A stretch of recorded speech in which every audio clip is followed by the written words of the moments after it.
జగన్మోహన్ రెడ్డి హయాంలో బీసీలు కేవలం పల్లకీళ్ళు మోసే వాళ్ళ కిందే చూస్తూ ఉన్నారు. ఆయన హయాంలో బీసీలకి అసలు ప్రాధాన్యతే లేదు అని చెప్పేసి బీసీ డిక్లరేషన్లో చంద్రబాబు నాయుడు ప్రకటించారు. మీరే అన్నారు నెల్లూరు జిల్లాలో బీసీ అనిల్ వల్ల వాళ్ళు వెళ్ళిపోయారు అని. ఇదే బీసీయే కదా. జగన్మోహన్ రెడ్డి ఎంతో కొంత గౌరవం, నాకు విలువ, ప్రాధాన్యం బట్టే కదా నేను అక్కడ నిలబడున్నా. నిజంగా లేకపోతే నేను నిలబడిన కదా. ఎవరో ఎందుకు, నేనే కదా ఉదాహరణ.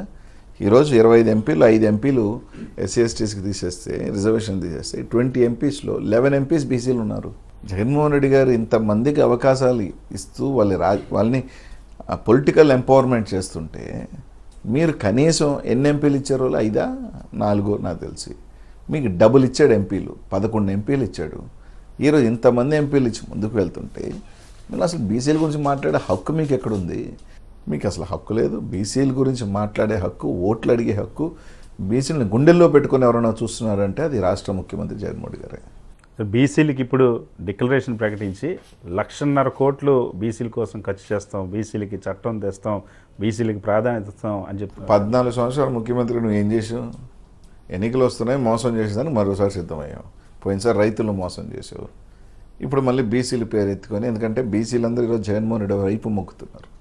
జగన్మోహన్ రెడ్డి గారు చేసిన సంక్షేమం కానీ, రాజ్యాధికారం కానీ, పదవులు కానీ ఈరోజు దీన్ని చూసుకొని అరే బీసీలందరూ తరలిపోతున్నారు, బీసీలందరూ కూడా ఇంకా జగన్మోహన్ రెడ్డి వెంట నడుస్తున్నారు అని చెప్పి నీకు నోటికి వచ్చినట్టు ఇంకా బీసీలకు హామీలు ఇచ్చేస్తే ఏదో మేము మా వాళ్ళందరూ వెళ్ళిపోతారు, బీసీలందరూ వెళ్ళిపోతారు, ఓట్లు వేస్తారని ఎన్నికలకు స్టంట్ పడుతున్నారు. ప్రజలంతా నమ్మకలేం కాదు.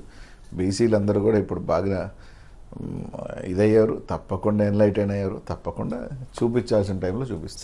సిద్ధం అంటున్నారు. దేనికి సిద్ధం? ఓడిపోవడానికా సిద్ధంగా ఉన్నారని చెప్పేసి చంద్రబాబు సెటర్ వేస్తాడు. సిద్ధం నిన్న సిద్ధం చూసిన తర్వాత కూడా వైఎస్ఆర్సీపీ కాంగ్రెస్ కార్యకర్తలు దేనికి సిద్ధంగా ఉన్నారో కూడా తెలుసుకోకపోతే ఎట్ట?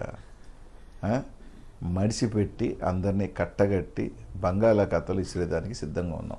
జనాలే రావట్లేదు సిద్ధానికి. గ్రాఫిక్స్ చూపించుకుంటారు, గ్రీన్ మ్యాట్లు వేసుకుంటున్నారు అని చెప్పేసి అంటారు. పచ్చ బతుకులు, పచ్చగా ఉన్నాడికి లోకం అంతా కావిలు ఉన్నాడు కట్ట. వాళ్ళ గ్రాఫిక్లు చూపించి అందరూ అది ఏదో పనులు చేస్తారంటే అట్ట. మనం వస్తే ఖాళీ కుర్చీలు, మనం వస్తే ఖాళీ టెంట్లు. అసలు నిన్న సిద్ధం సభలు చూసి గ్రాఫిక్స్ అన్నాడంటే అడిగి మతిపోయి ఉండాలి, బ్లాంక్ అయి ఉండాలి బాస్ దెబ్బకి.